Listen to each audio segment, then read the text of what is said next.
Coming in hot. Coming in hot. All right. We're on. We're in. We're good. Excellent. Hey, Peaceful Penguin. So, holy shit with this song. It dropped, I guess, a week ago. I didn't know the band. Like, I was poking around about a half an hour ago, right? I had chosen my midtro song. Actually, it was going to be my intro song, but then I said, I'm going to have a midtro. So I'm going to save that for the midtro, just because there may not be as many people here for the intro, because I don't got a whole lots of peoples, and I don't do fun things that trigger the algorithm the way a normal, successful YouTuber would do it. Right? But anyway, that was a band called Deathless Legacy, and that song was called Sanctified. The music video is quite intense too, and woo. So yeah. And for the midtro, I've got lined up. I want to give it out for Void Stares Back, which is my buddy Joe's band, over with Library of the Untold. So he just dropped a really good banger. It's actually, what was really great is that this song is kind of like, it's got the same feel. I don't know if it's the same theme at all, but, it's about the same kind of tempo and tone, if you will. So anyway,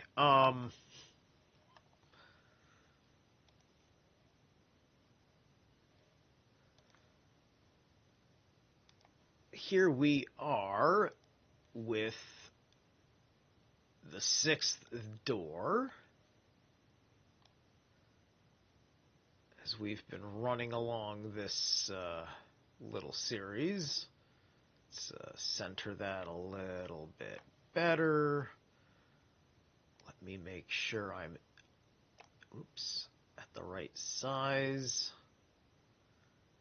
All right, hold on. I want to make sure that my reading is consistent. There.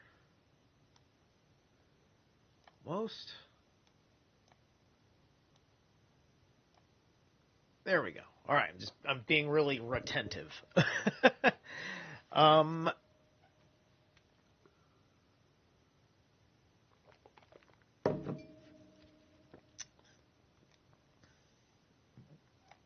Opening.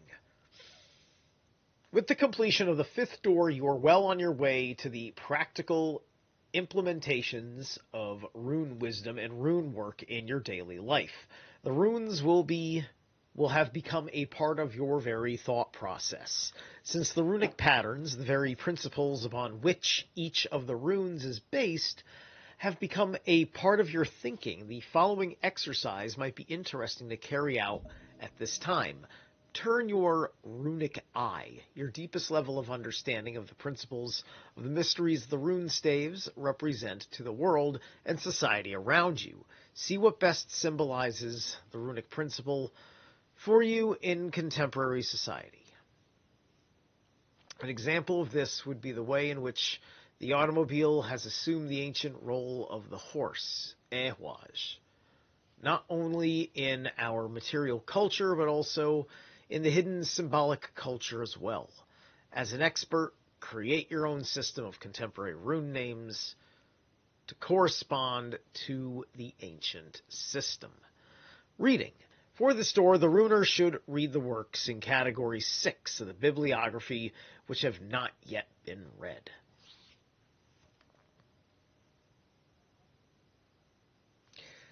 Daily work. In this door, you will be introduced to the hidden or secret practice of blessing, invocation of an entity, and a sacrificial offering to that entity. This is a tool in the storehouse of magical techniques the true runer must eventually master. Some will find this technique highly useful, while others will find it less so, much as Stave Galdr is sometimes found to be. For the period of the next 2 doors, I recommend that you carry out a ritual invocation of some kind on a daily or near daily basis. For anyone interested in the regular practice of Germanic religion and its rituals, a book of Troth, 1989, is highly recommended. The methods of inner working learned in the 9 Doors program can be applied directly to making the rites contained in a book of Troth more effective. Hugh Work 5. In the last door, you learned how to energize the various realms within the psycho-physical complex along the vertical axis of the U column, and how to construct the web work of roadways throughout your system. By now, the runer should have a very good idea of and feeling for the essence of all 9 worlds of the Yggdrasil framework. It is now time to put that knowledge and intuition to work in further analyzing the runes as they actually live in your being. This will be developed even further in doors 8 and 9 in the form of actual road wending. But for right now, narrowly runic work will be the order of the day. Once you have firmly established and realized the presence of the 9 worlds in the personal system by undertaking the road working as outlined in the last door, begin to concentrate on just 1 roadway per day. Start with those connecting the 5 worlds of the U column. Then go on to the leading from Midgard to the outer 4 worlds. Then those leading from the outer worlds to Lossheimer and Svartalfheimr, and finally on those leading from the outer realms to Asgard and Hel. Pick one each day and contemplate the connection between the 2 worlds in question. Feel what the first realm means, then feel what the other realm means to you, and finally feel what the connection, the synthesis of these 2 worlds feels like. Do not try to restrain yourself with the thought and analysis. Let everything you know about the world come together in a free-floating way. Fix this feeling in your heart.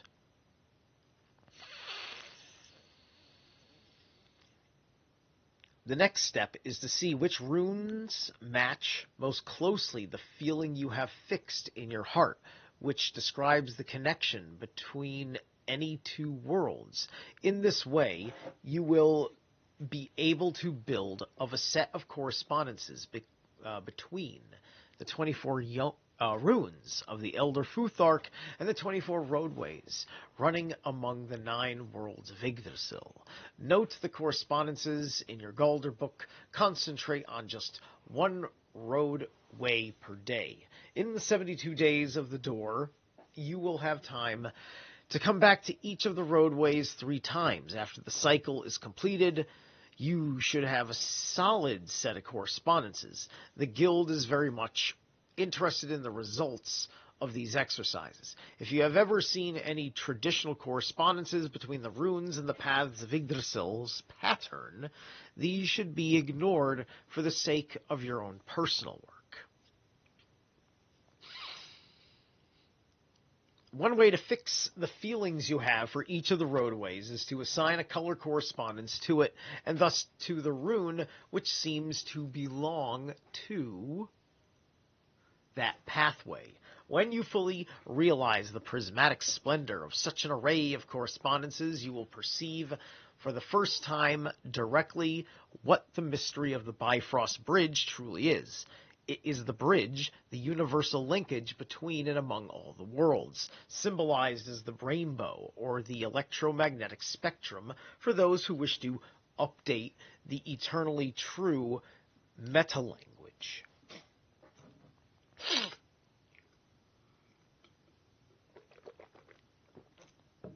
The vernacular of the mythos, right? So he's making the correspondences so you understand the science behind the spirituality, right? Which is just another way of saying I have to speak this mythological language to you in order to do X, Y, and Z things. It's mythological because it doesn't because it's a name, and then that name has a lore behind it, right? So when somebody actually says the electromagnetic spectrum, right, that illustrates a principle in your head based on you being taught that and made sure that you understand that, right? This is cosmology, right? We go to school,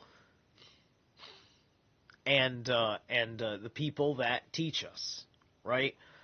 You know, back in the ultra tribal times, you had a tribal leader, right? And the only thing different now is the science, right? All you needed was to get the science to the shaman, and then the education would not be anything of a backwards sort with confused mythology and literalism, right? But because we lost the shamanic bridge, we simply insulted it all, right? Or we made, which is still an insult, but we made it superficial so that it's more of like a childish kind of metaphor that gets thrown into like a Spielberg movie or something.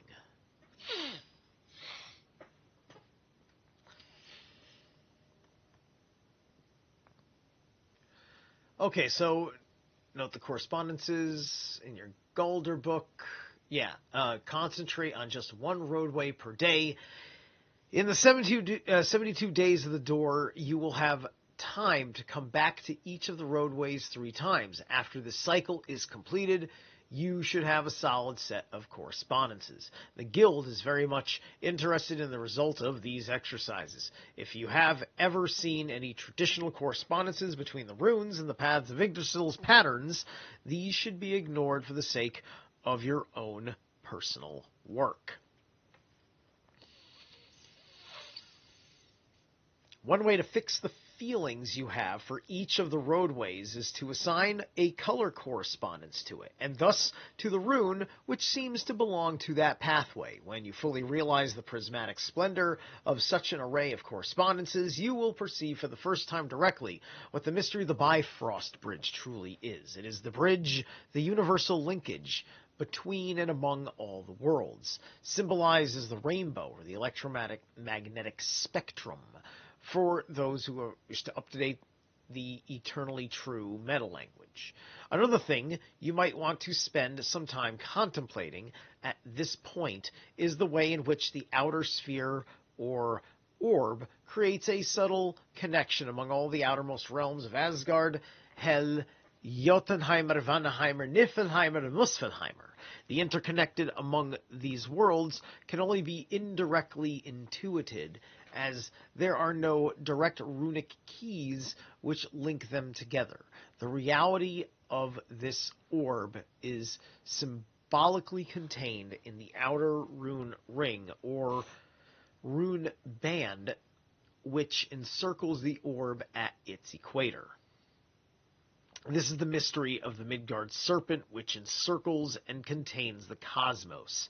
This is also why runes are so often found carved inside the bandwork created by the body of serpents on the rune stones. The outer serpent is a reflection on the surface of the orb of the inner serpent who dwells in the heart of every runer. The prismatic array of colors contained in the many roadways is also reflected in the orb, where it creates another form of the Bifrost Bridge, linking the inner worlds to the outer orb. In the next door, we will learn how to activate this system in an operative way.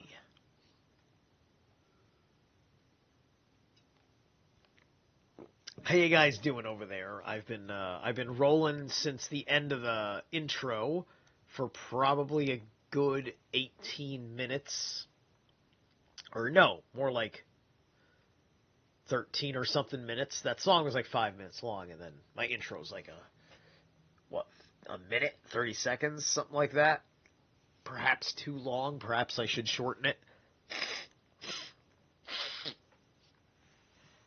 Okay.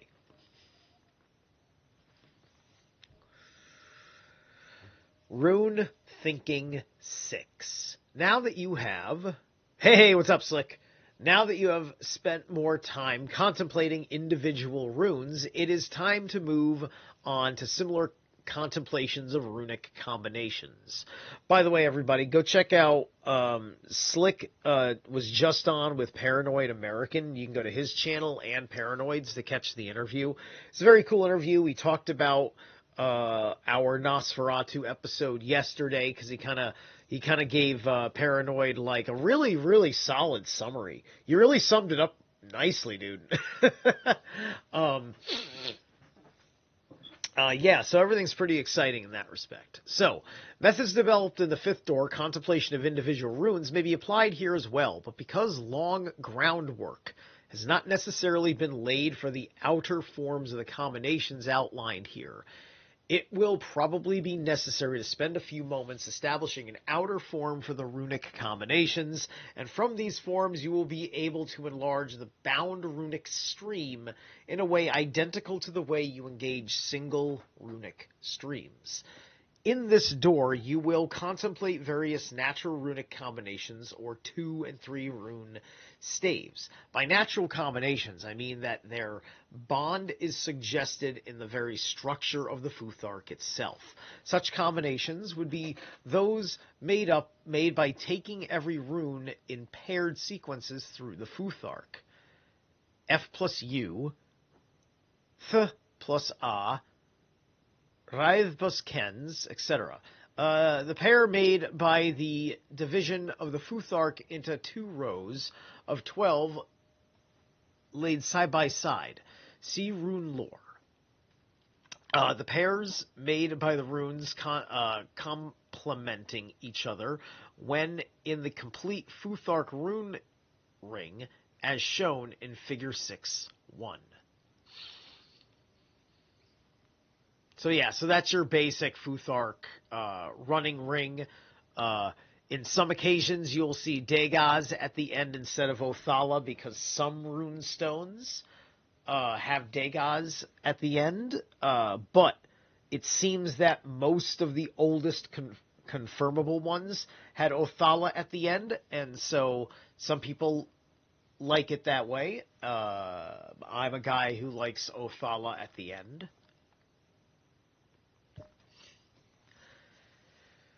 Threefold combinations are also naturally suggested by the 3 vertical runes in the 8th pattern. So this would be FHT, U, and B, etc. Yeah. So that's the Wheel of 8, which the crown over my head. That's what the 3 cross bars represent, each layer being a layer of the 8. The way I usually splay it out for my circles has the material in the center and the spiritual on the outer. Although I'm sure you could play around with it as per the way you think you need your circle constructed. Or by taking each group of 3 runes in Futhark sequence. So you got Futh, Ark, etc. And I don't think every 3-part run has a vowel in it, so they might end up being hard to pronounce. Like Gavo, Hunyo, and Hagalaz is Gwa, G. Because that's GWH.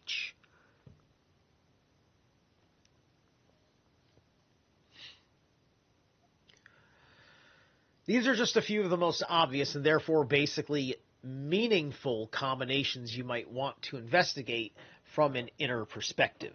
Before beginning this phase, you should make up a schedule of some sort so you can be a systematic So you can be as systematic as possible about this. Take one kind of combination and see it through from beginning to end. The work done in this field will also be very valuable in the development of skills in rune reading for divinatory purposes. The technique for this kind of contemplation would involve the runer first visualizing the 2 or 3 runes in question and then arranging them in your imagination or on paper. In some combined form, this may take the shape of a bind rune or some other arrangement of the runes. Then, engage the combined rune stream in the way you would a single rune, sing a combined Galdr, and visualize the bind rune for other combined forms. Just let the images or thoughts well up from within, as you would with a single rune. Again, record all your realizations in the Galdr book.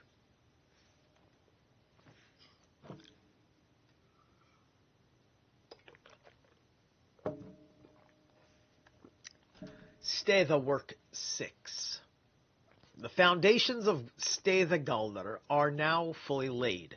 It is now time to begin to experiment with more operative methods of using this form of rune Galdr. In theory, Stæða Galdr works in pretty much the same way as other forms of rune magic. Its advantage is that it works directly with and within and from out of the body as its actual magical medium. It turns motion and gesture into media for magical expression. The first forays into operative Stæða Galdr best take the forms of traditional runic formulas. Again, in theory, any working that can be done by means of Talfar can be undertaken with Stæða Galdr. Workings of Stæða Galdr. To begin any formal working of Stæða Galdr, you should at minimum perform the U working to quicken and kindle the energies of your soul.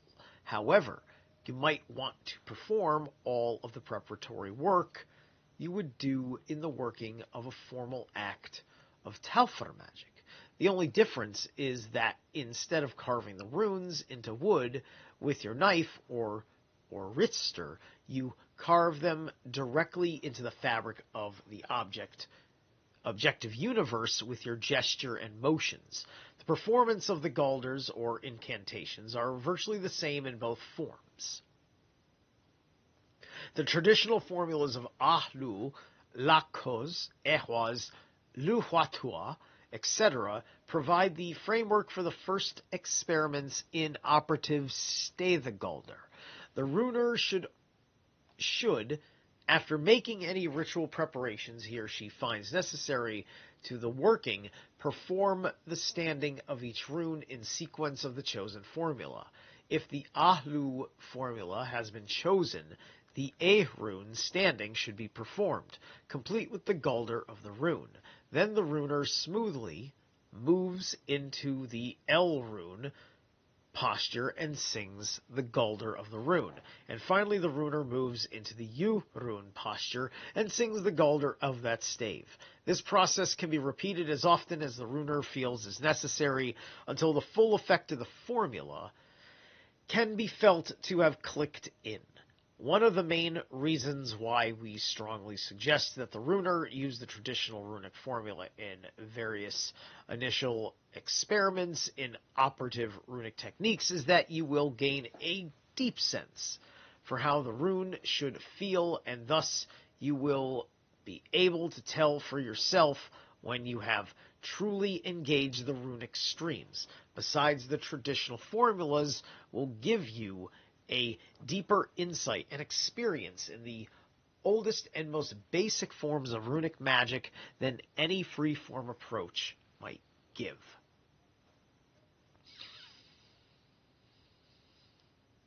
Experiment with all the traditional runic formulas you know, do a different one every day, and keep a record in the Galdr book as to how each one makes you feel, how it compares to the way other experiments with the same formula make an impact, etc. Toffer 3. The very act of risting, rounding, and reddening, carving, chanting, and coloring the runes makes up the simplest and most effective elements of the practice of Thorsson magic. However, some runers may feel the need for a more elaborate form of runic ritual to give themselves more symbolism and activity in which to express their magical wills more fully. This need is recognized by the extensive ritual for charging a runic talisman given in Futhark. The basic step in such a ritual are: 1. Opening. Perform a hammerhale or ehwaz working. 2. Galdr.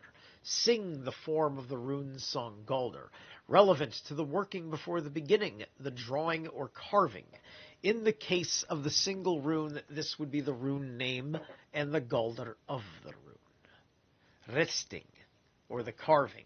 Carve or draw the shape of the rune stave, rune row, or bind rune while rowing, singing, and the name of the rune being carved.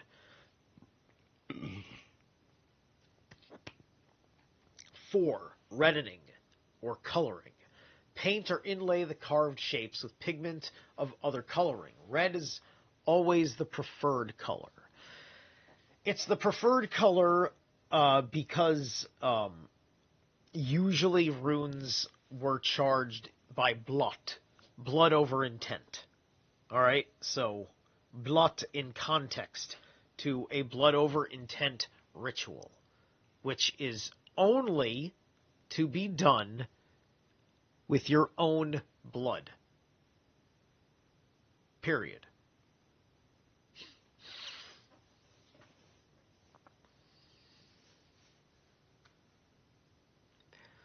If you are drawing the staves with a pen, you should use red ink. In such cases, the risting and reddening are simultaneous options.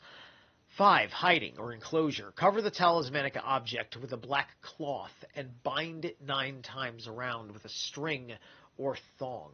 This directs the runic power to an inner form from which will be able to emerge in full activity. Feel the runic power descending into a realm of darkness where they will gather strength from depths of power yet unknown. You may compose a word formula which expresses this idea and recite it over the enclosed talismanic object.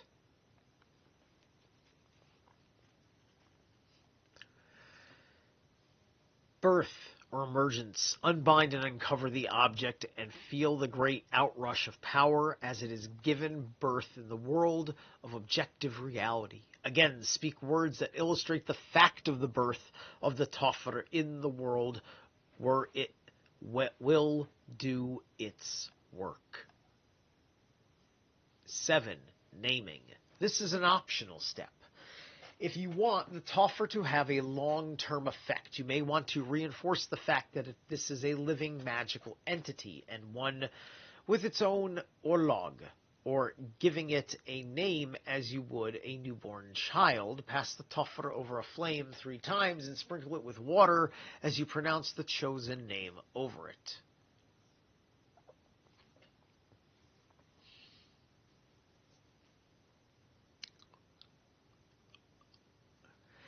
So, I would work on other practices before. I'm glad he said that this is optional. I would stay away from doing this because I think if we want to talk about evoking an egregore, that's one thing.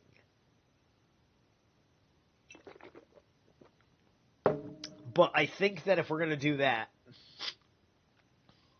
I'm imagining that an egregore would work like a Mr. Meeseeks. This is a Rick and Morty reference. I don't Rick and Morty reference much anymore.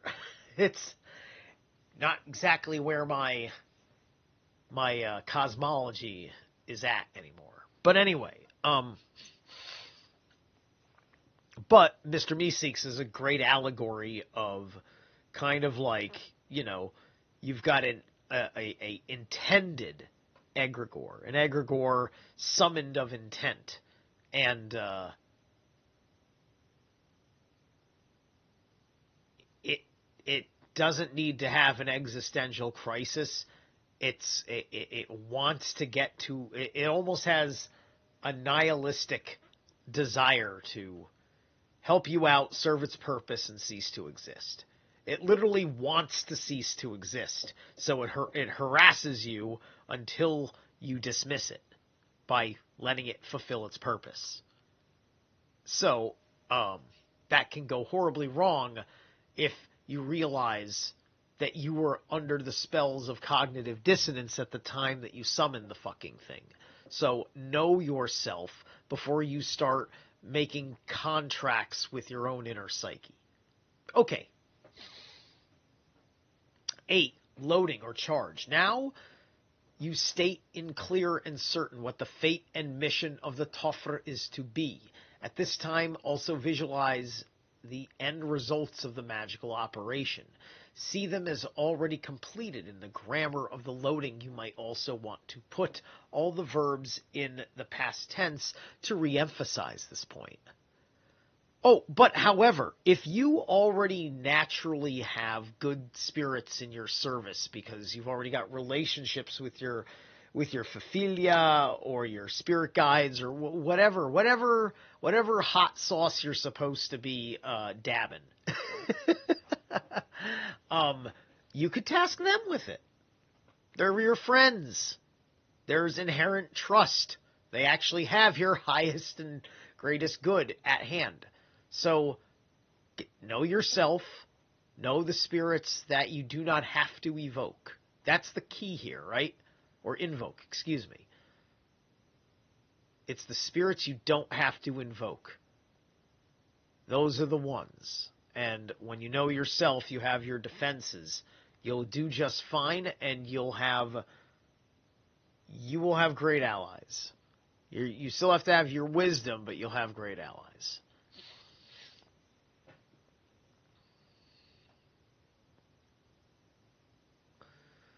Fastening or sealing. In order to hold the load to the talisman, you will want to trace a ring around the form 3 times while visualizing a sphere around it, holding the might and main to the object. Closing. Perform a ritual closing in accordance with the way you opened the rite. Now let me take a quick moment here to scroll down and see how much. Call the lesser whites. Then there's a cool table here. All right. Then there's all this. Blessing of Alvis. Okay. Then we get. Okay. Cool. This makes sense to me. We're going to take the midtro now. This is midtro time here. Excellent. So I'm really excited to be fair using my friend's song to get Void Stares back its exposure. This is Void Stares back Joe Phipps of Library of the Untold with his new single he just dropped, Divorced with Children. I'm counting footsteps as she walks away. I still can't believe she said that she couldn't stay. Now I've been hurt before, but not like this. She holds my child's hand and it's different. I don't know what happened, but she took my son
Yeah.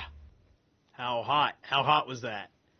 That was some good shit. That was some good shit. I like how that builds up and goes and goes really nice and releases at the end with all the high energy.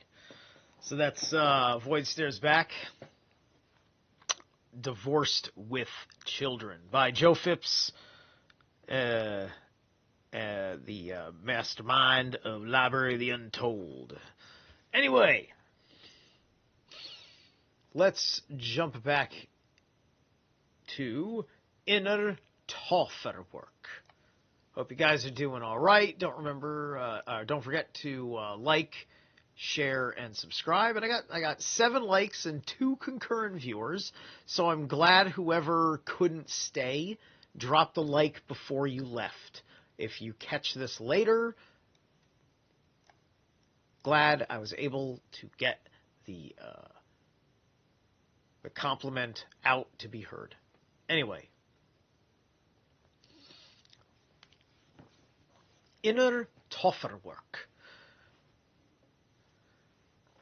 When you are actually carving or drawing a rune stave, you may begin to incorporate what you are learning about the inner Yggdrasil by guiding runic powers from your central core out through your arm and hand, actually doing the carving or drawing.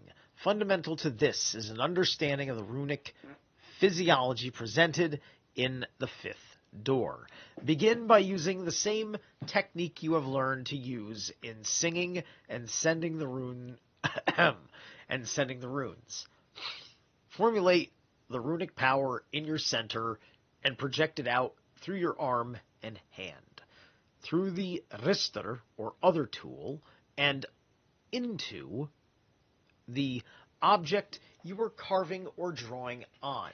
Later, once the runic physiology and the internal Yggdrasil have been more fully established in your being, you may begin to lead the runic powers from the various locations within the tree out through your hand and into the object being carved.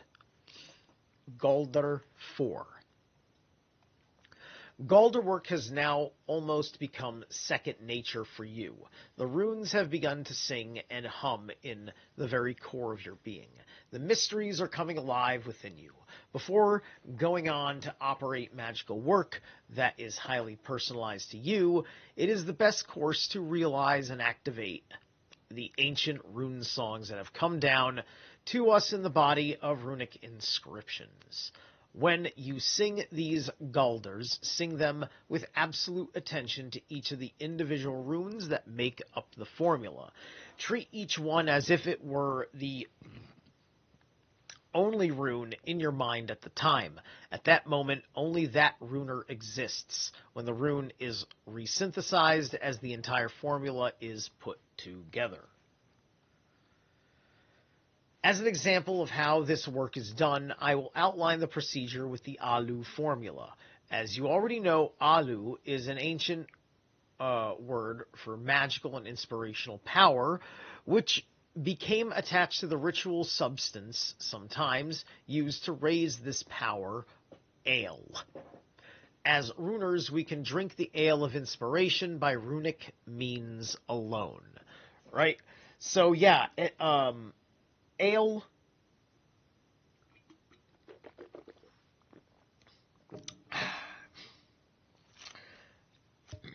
there is probably a sense of, I would say that Niflheim, being the ice realm, or which is also the water realm, it's also the place of it's kind of a poisonous realm. It's known to have this mist of madness, right? Because it's like it's the dream realm is a big aspect of what's going on here with Niflheim, because of what the ice melting of Muspelheim has done to the state of Niflheim, right? Because this is how, because this is the energy that unlocks the potential. The fires of Muspelheim are applied to the water of Niflheim, which is frozen. It then becomes of a gaseous form in which you are to imbibe it through pranic breath. But this will drive you mad, so you have to do dosing. This is why Odin is the god for practically of this realm. Surgical procedures unseen by doctors. Well, I mean, like the runes, like these are archaic forms, right? It means that this is like absolute deconstructionism, right? This is primordial building blocks. So that's going to be part of an inner, inherent, intuitive aesthetic of the craft work of peoples of that tradition. Right? And that's part of how that aesthetic paints the world and brings it to life. These are the things that we talk about when we talk about the tragedy of what we lost when we lost paganism, right? Because pagans don't like postmodern, brutal, fucking, architecture. That's a particular mathematical construct of the world. Like, this is me and Slick. We're talking about this in our Holy Mountain breakdown. When we were talking about, when I brought up, particularly with Saturn being played by Mrs. Jodorowsky, and how she goes from kind of like a typical, a very like classical kind of, I guess like Catholic world aesthetic kind of like architecture from like this like state house building or whatever, and then she goes all the way down. She takes this trip on this fucking moon elephant to this place that is a postmodern brutalist design that looks like a net over a round area. And I'm just like, I'm thinking, this is the Saturn moon matrix, right? This is 1970s, and you're touching, like, you're picking up inherently on what would be known as the Saturn moon matrix being revealed, which is really just dark sorcery exploiting what's going on in astrology between Saturn and the moon to control your mind, because that's the planet you would use to do it, because he's the stern tutor. He's the sensei. Satan, Saturn, sensei. It's all etymologically connected and part of Saturn's noble purpose when not being distorted in the inversions. First, sing the whole formula a few times. 3 or 9 times are most traditional. Alu, alu, alu. Then sing each individual rune in the formula Ansus, Lagus, Urus. And then sing the formula one more time in a prolonged fashion. Alu.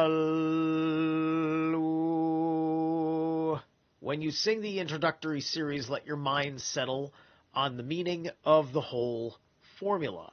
Recall all of your associations with it. When you sing the individual rune names, concentrate totally on the meanings of those names only. Finally, when you put it all together for the final singing of the Galder, let the meaning of the whole formula and the meaning of the individual runes flow together in a magical whole as you are intoning the ah sound. Visualize the Ansu's rune As you are intoning the I sound, visualize the L rune, and as you are intoning the U sound, visualize the U rune.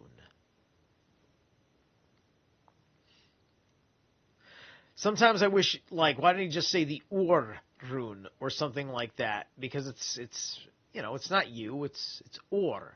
Because U is also U, but U is Uwaj, right? And you know, that's just me being nitpicky about how he could be using the way he structures his sentences to help further reinforce some of the primordial needs, such as knowing more deeply and intuitively these words, and it also makes the sentence flow smoother. But I'm not going to criticize him. English may be not his first language. Practice several times with the Alu formula before going on to other traditional Galdr formulas. During the course of this door, you should repeat the work with the Lokkaz, Ohya, Gibu, Oya, and Luatua formulas. Spend a few days on each one. All of these formulas are performed on the tape rune song. All right, let's see here.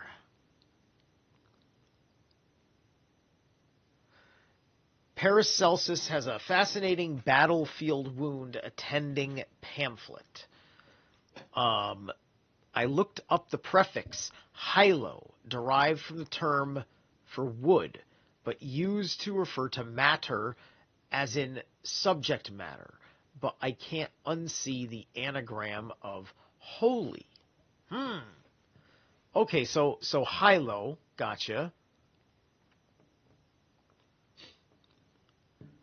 Hold on, where are you getting the hylo association? What's the context of which? Why'd you bring up hylo? Did I say hylo in the book, or was it something about the battlefield wound?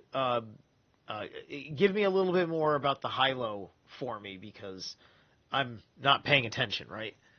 So anyway, Blessing Work 1, Runic Uses of Invocation. I mean, I'm paying attention so firmly that my head's trying to swallow several different things that may be coming at me with each sentence, while also, you know, sitting there and saying, do I feel like stopping to say something about anything of these things I'm processing, right? Because I could be here all day dissecting every fucking sentence, right? Don't want to do that. Calls to the lesser whites. The runic technology of the blessing, onblot, or blotar, or ritual sacrifice, can be important to certain kinds of rune Galdr. For example, when loading a rune tine, the runer may actually transform the tine into a living creature with a specific weird destiny to fulfill. In such operations, the tine itself will have a name, and in this name it will be born and called upon in a ritual modeled on the one given here for dwarves, elves, or ettins. Many runers may also find it intrinsically useful to gain familiarity with the form of Galdr contained in the ritual form of the blessing. For more information on the various forms of the blessing rite and its use in common troth of the Germanic peoples, see A Book of Troth. Similar phonetics, yes, all good, buddy. Don't let me throw the train off the tracks. Yeah, okay, that's cool. No, I'm just saying what word are derived from the term matter. Like, it's hyla in which language? Like why are you bringing it up? That's all I want to know, is why you brought it up. I'm trying to enjoy what the value of what you're telling me. Right? Anyway, there is a runic hidden process which can go on in any work of blessing.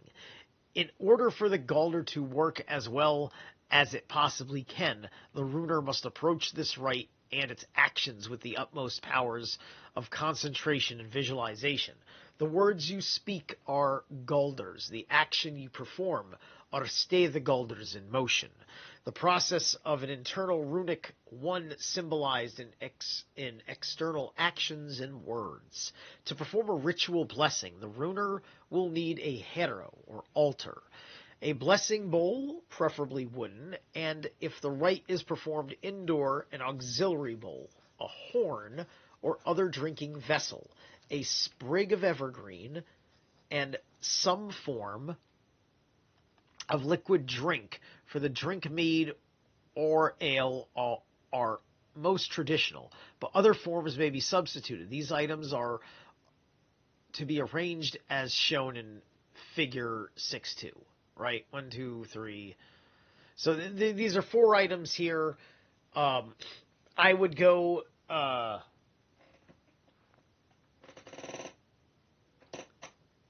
So, all of these 4, if you're doing a 4 layout, not a 5 layout, there should be a relationship elementally, right? The bowl is going to be earth, because you could put a something like nuts in it, or like something that's an offering from the earth can go in the bowl.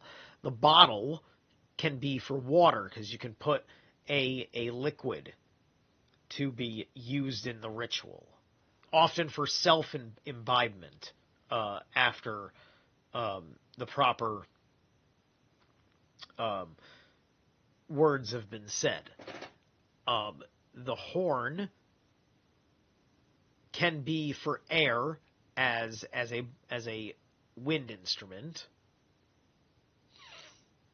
and then the branch over there, that can be burned, and so that's a flammable. So that's for the flame that will be lit. And then you may want to get a 5th element, like a wand or something, to be your fire. And they talk about the wand and the knife already in ritual here, so you would be using that particular one. Okay, so yeah, so it's in the Greek. Got it. Okay.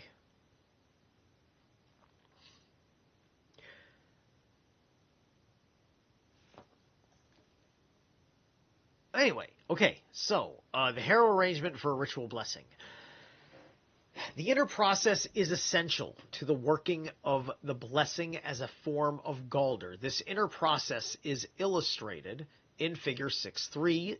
There, we see the mead is loaded from 3 sources. The verbal formula is spoken into it, the actions performed with and around it, and the essential symbolic or substantial power contained in it.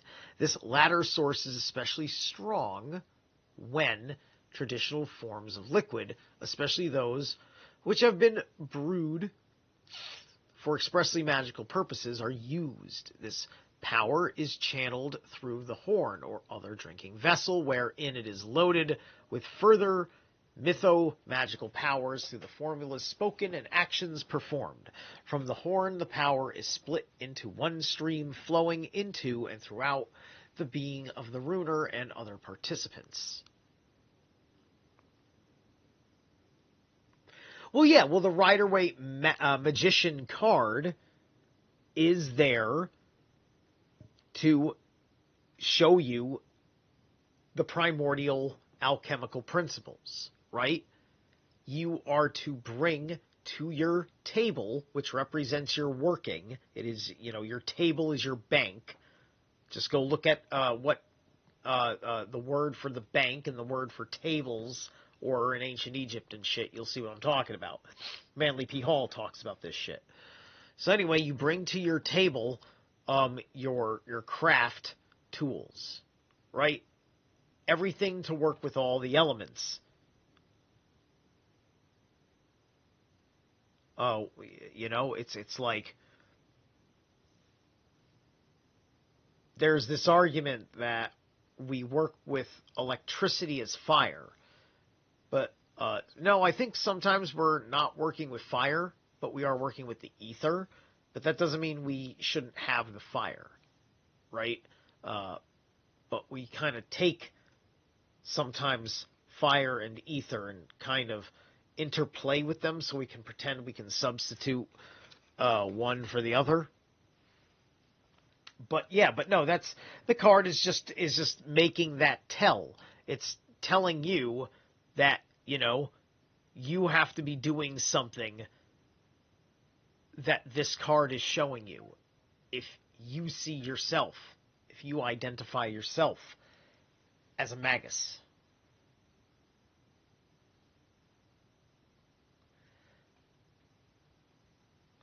Oh, okay. Era Altair constellation has exact angles of an enneagram. Okay, there you go.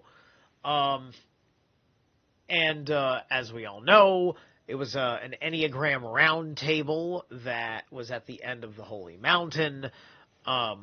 Also, if you look at the manner in which the forms in the enneagram kind of project out, you've got the Monage rune in the enneagrams. When you don't look at the triangle, but you look at the other forms on it, it makes the Monage rune, and in another way it makes the Ehwaj rune. It makes a couple of little runes in reality, but they're a little bit askew because of how the legs go down. But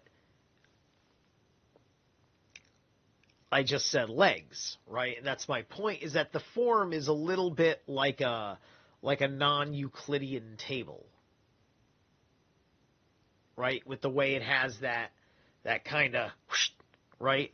Granted, it's also very spider-like, too.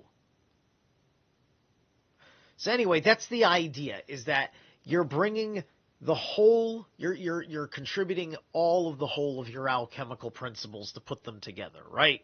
In the Holy Mountain, we got the Bunsen burner scene, turning the shit into gold, and that was the thing, right? It was just like, he took, his pee, his shit, his sweat, which his sweat gets to his salts, so that's his earth is his salts, and the sweat's also the oils, right? And so it's the oils is the ether aspect of it, and then the water aspect of it. So it's all there.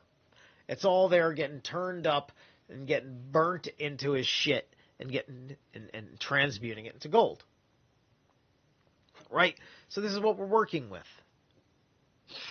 It's all about what you're working with. This is why in the Wheel of 8, on the first rung, Fehu, which is your resources, is balanced by Raido, which is your ritual components.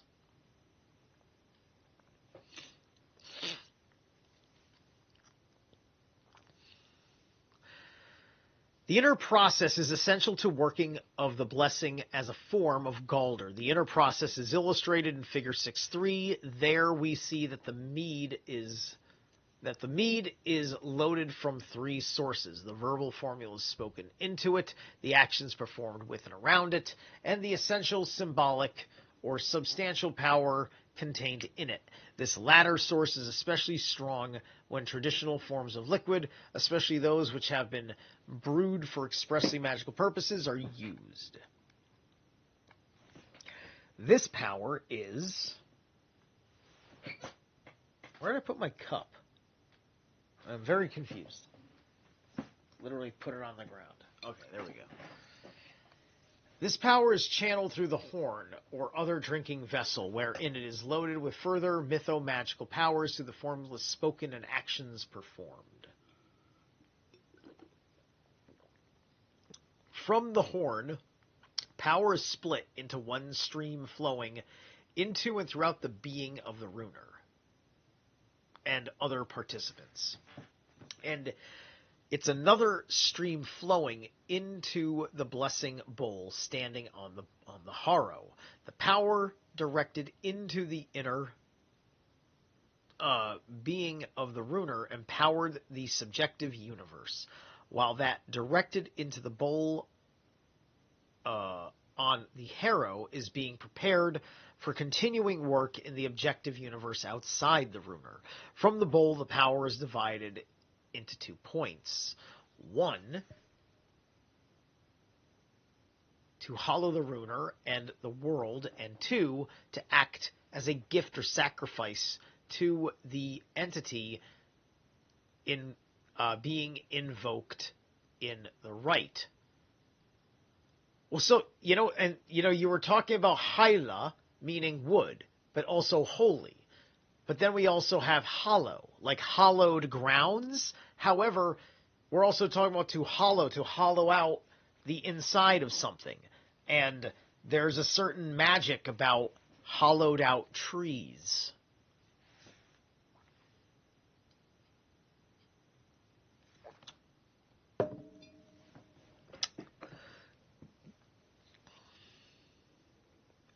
And things like flutes and stuff can be made from a hollowed out tree.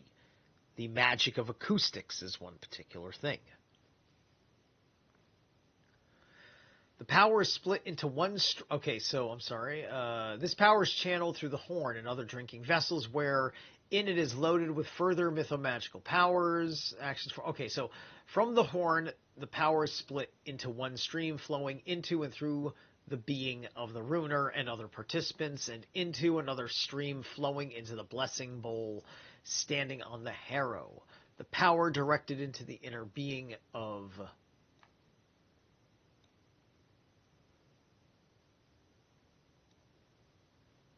The runer empowers the subjective universe, while that directed into the bowl on the harrow is being prepared for continuing work in the objective universe outside the runer. From the bowl, the power is divided into 2 parts, 1 to the hollow runer and to the world, the gift of the sacrifice of the entity being invoked. In the rite, the first part of the power is taken out through the organic arboreal system of the evergreen twig, and through this agency, the power is distributed to the outside of the runer and to the surface of the harrow. This act hollows, protects, and empowers the runer and the world, which is symbolized by the harrow. The second part of the power contained in the bulk of the mead, meaning in the bowl, is grounded back into the earth, giving the power to the white being invoked. It should be noted that the runer gains access to this power from 2 directions, from inside and from the outside. These 2 meet in the midst of the runer's magical being and empower him from both extremes of the reals, within and without. In the course of the blessing, the power of divine consciousness and being manifest in the mead is circulated through the human body and soul and throughout the symbols of the other kingdom or realms of existence, animal, vegetable, and mineral. Thus, a whole ecology of power is represented in the formulas of the blessing. This is a general formula that can be adapted for many purposes of Galder. Alright, so let's take a look at this cool little flow chart this guy made. So, power from the spoken word is put into the mead, which then power from symbolic actions is put into the mead, and essential power is put into the mead. The mead's put into the horn, which is given mythic power. Then, let's see here. The runer is infused from within by the power of the loaded mead, which then is connected to this bowl, but is also connected to this. This is like an egg. Looks like an egg to me, which is works with the twig, which is given mythic power. Let me take a look. Let me read. Let me make more sense of the middle by coming in from the bottom. So then you've got the earth over here, which grounds everything, and it goes out straight down, and it crosses like in 3-dimensional space. It goes down and out from the bowl, which has the mythical powers. The bowl is not just connected to the earth, but it's also connected to the twig, which is used to harrow everything with its mythical power. And then there's not much mentioned here other than I would assume maybe this is just the center of the magic circle, because the twig is the only thing that's messing with this egg right here. So I can't quite make heads or tails The runer is infused from within and from without by the power of the loaded mead. All right, so let's keep reading. There are 9 steps in the formula of the ritual blessing. Name and function. 1. Hollowing. Sets ritual space time apart from ordinary and from ordinary. Reading. Puts right into a mytho-magical context. Read. Links myth to purpose of the rite. This is read, not read. It's a slightly different. I don't know exactly how to most properly enunciate the difference between read as in reading, and then read. But links myth to purpose of the rite. Call. Invokes the wights, gods, or other entities. I would say to work evocatively. You can even be evocative with the gods. Because we must not be so arrogant to think that we can call upon the gods like that. Right? It doesn't work like that. And the manner in which it takes for us to be in alignment with the gods is also not difficult either. And things will work for you in accordance with knowing the universe, knowing yourself, and having a relationship with the higher force. So you are evoking your avatar via evoking the gods. And maybe the gods will actually show up, but if they don't, your avatar can emerge, and that will be sufficient. It might even be more sufficient.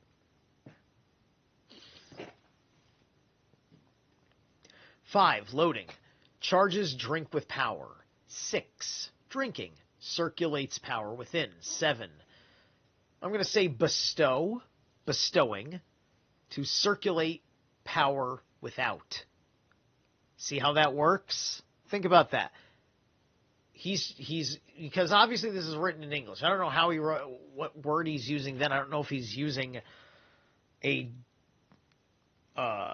his regular colloquial version of the word bless in his tongue. But this is why my vernacular's up there. Sorry. So for him, 7 is blessing, but I am telling you to bestow. Because why would I want to circulate less power among you? Right?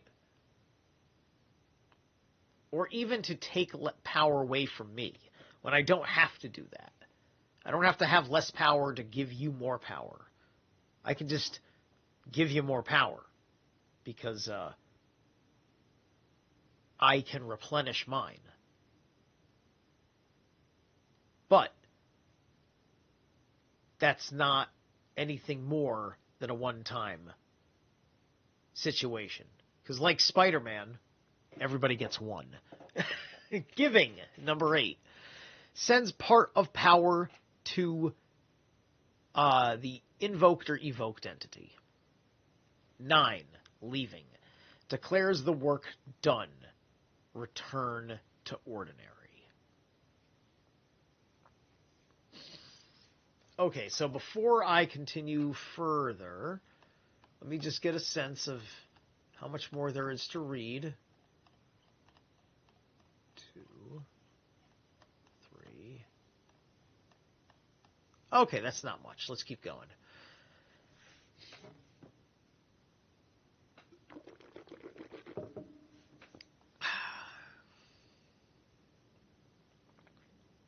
This formula can be used to form your own rites. An example of such a working is presented here as a blessing to the dwarf Alvis, or Allwise. Lore about the dwarf can be learned from the Alvismal in the Poetic Edda. In writing your own versions, the section dealing with lore specific to the kind of wight being invoked will have to be composed. All right. Yeah, that's interesting. Alvis being Alvis is a dwarf, but he's also he ends up being somebody who has to be turned to stone. Because the all-wise one has to lose this game of wits with Thor, right? But Alvis also has other significances in the lore, right?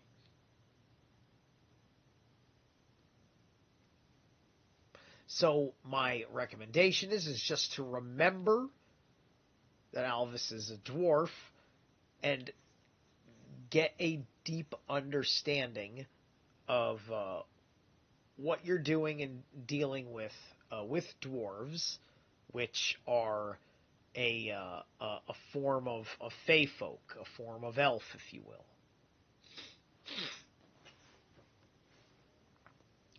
To begin any complex working of this kind, you might want to empower yourself through hammer and yew workings before beginning the rite as such. In such a case, you will say the words of the hollowing after completing these preliminary workings.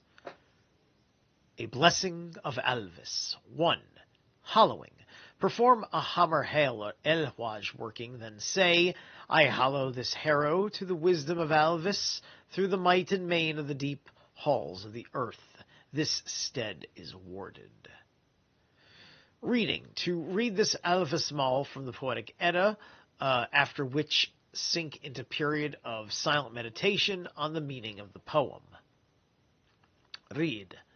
The dwarf Alvis knows the lore of all the 7 realms. Of the beings with the blessings I open my mind and my heart to the knowledge, wisdom of these 7 realms, and as Alvis will lend me the lore and bear up from the depths of his halls the staves that I seek. To call, all-wise one, hear my call from the depths of the darkness is thy lore to be learned. And when thy way forth, and as thy way, for the weapons of war and wisdom, a wife shall be given. Rise up, Alvis, and speak the staves that I seek. Now, so you hear this in his call, right? So he goes and says, when thy way forth and as thy wage for the weapons of war and wisdom, a wife shall be given. Rise up. It will? How are you going to give Alvis a wife? See what I'm saying? So this is my issue. Even here, I don't like doing the deals. I think it's going to take a lot more than just months and months and months of doing this stuff. I mean, yeah, you might be magically powerful enough to play with your little Pokemon spirit like a Thelemite and, other ceremonial magicians, right? But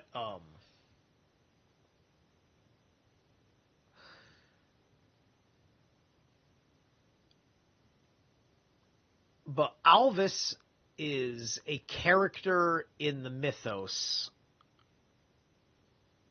emerging, right? And yes, the law of Gebo needs to be honored. Now, this is poetic and all that stuff.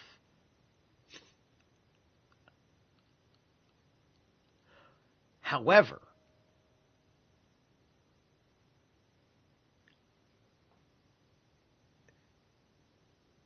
you do need to just it's all possible. There's obviously, because there's so much that's been written already, right? Because there's so many reference points. So I got to give a lot of things benefit of the doubt, right? Plus, also very few people that isn't a prudish Christian type acts this, like a lot of people. A lot of people are not into the warnings of these things, right? Because it seems like the most popular form of things that young people are doing is working with all these spirits and stuff, right? They're having their interdimensional interdimensional Big Brother program, right? They got a guy, it's just like, Beelzebub, help me with my homework, right? Like, this is what's going on with some of these circles, right? And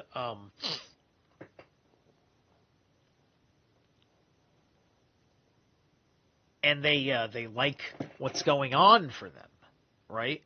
Although sometimes I see what looks like a troublesome state that will arise if ever they can't defend their world, right? Because you have to keep up your payments if you don't learn how to do things without these spirits, right? Because that's kind of part of like a carelessness that was not the most important thing for a lot of these ceremonial magicians going on. And you can see a whole lot of things that can get out of control with it. And there's other kinds of spirits that are more of a malevolent, angelic type. It's not always just about, quote, demons or troublesome pagan spirits that are, quote, demonized. But anyway, okay, so enough of me harping on this marriage. Loading. Because, man, I harped on that for a long time. The runer pours the drink into the horn of other drinking vessels, holds it aloft in the right hand, and says, I bid thee take this mighty gift of beer, which is thy bride. Okay, so they're saying, here's the beer, making it a bride. They're doing it's like a transubstantiation kind of mass kind of thing. We know this from mass, right? And so you're, but that's not like, I think someone like there's a reason why Thor's in like a game of wits with this guy. He doesn't just want to fucking give it up, right? You know, you're getting that information by dealing with challenge, right? And so he's a dwarf. You're gonna offer him beer? Literally, just offer him beer. Like, it's magical beer because you've done magic to it, but it's not a fucking wife. A wife is not something that you just drink and then piss out later and then you're done with it. It's a lifelong commitment. Right? So this is ways that I would improve mythologically. Like, I would feel weird. I would feel really weird doing it this way. It's just like, hey Alvis, would you like a wife? Here's your wife.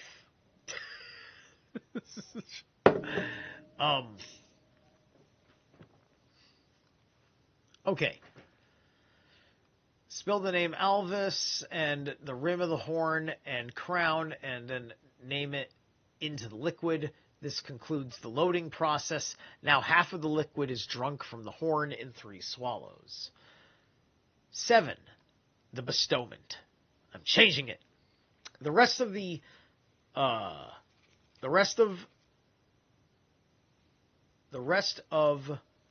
liquid is poured out into the blessing bowl, or the you see like the bestowing bowl. I guess we want to call it the bestowing bowl then. Like I don't want to overdo it with bestowing, right? There needs to be a thesaurus for the word bestow going on.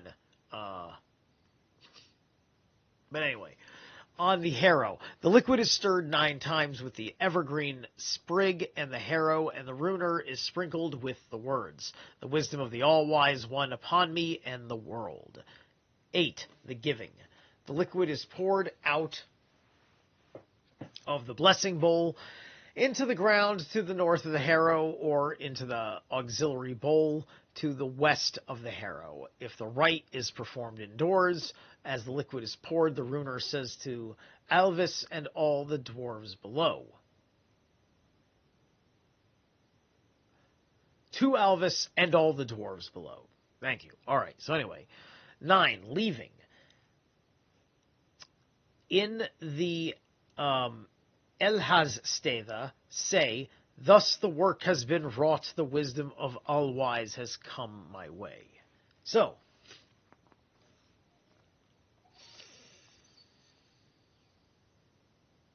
white names. You will want to learn all about the various whites who can be called. Dwarves, elves, ettins, valkyries, and so forth. A sample of these and their meanings, which will determine what the aim of calling upon them would be, is given here. A complete list would go into the hundreds. A selection of dwarf names. Oh, this is neat. So this is a cool little list of dwarf names, which will probably be coming right out of the Eddas. I, the great ancestor for knowledge of past experiences. Elf, the shining one. Elf, for the link between elves and dwarves. Blaine, the black one, for secrets of the depths. Dvalin, one lying in trance, for secrets of Scythe work. Nar, corpse, for secrets of death. Mjolvitnir, the mead wolf, for motivation to knowledge. Gandalfar, magic elf, for secrets of magic of all kinds. Thorin, the bold one, for courage. Fundin, found one, for finding things. Nia, the new one, for renewal and rejuvenation. Thek, pleasant one, for well-being. Razvid, wise and advice, for knowledge. Ginar, the enticer, to attract good things. Dane, dead one, for secret of the dead. Andvari, foresighted one, for knowledge of future. Ori, raging one, for venting anger. A selection of Valkyrie names. Brynhildr, the breastplate of battle, for protection. Gerdful, the spear thrower, for progress. Herfjotr, army fetterer, for stopping enemies. Hild, battle, for courage. Hlok, noise of battle, for courage. Hrund, striker, for ability. Randgrid, shield destroyer, for breaking defenses. Rota, one who causes confusion, overcoming enemies. And Sigurdrifa, victory driver, for success beyond life and death. That she might be also the same thing as Sigyn. She might also be like Sigyn, which is Loki's wife, who's a Jotun of victory. And I'm surprised that Eru, who is also a Valkyrie, was not in this selection. She's a pretty big one, and is believed that it's believed that there's lore. Well, there is lore that is known. There's a Scottish clan that there's a guy from that clan who's got a YouTube channel. He tells the lore about this, about how the goddess Eru made a deal with Odin, and so Eru provides Valkyries to Odin in a deal that was once made between the two. And so Eru the Valkyrie is a she's kind of like a female she's an avatar that is in service of Odin, right? It's not the goddess Eru herself, but Eru has given up warrior spirit for Odin in an agreement. Okay. And then that's it for the 6th door. We will be doing the 7th door next time I get around to it. I'll probably be busy for all of tomorrow, but I think I'm going to be free on Saturday. I should be back to my regularly scheduled rune readings on Stein Fox channel. All right. In a couple of weeks, I think it was the 23rd, March 23rd, I agreed. Going to have Mario Garza on from Symbolic Studies. He's going to do his Northern symbolism thing, and I'm going to share my aspects of what I know thus far from the Bach saga and from Norse mythology to Northern astronomy astrology, which is starting to catch on more and more in the first place, getting into the weeds of the conversation. So then I shall see how you guys are here. I haven't seen too much chat activity. Mostly just slick. Thanks, people, for popping in. It's all good. I'm almost at 500 subs. Please don't forget to check out Void Stares Back. And, I think that's about all.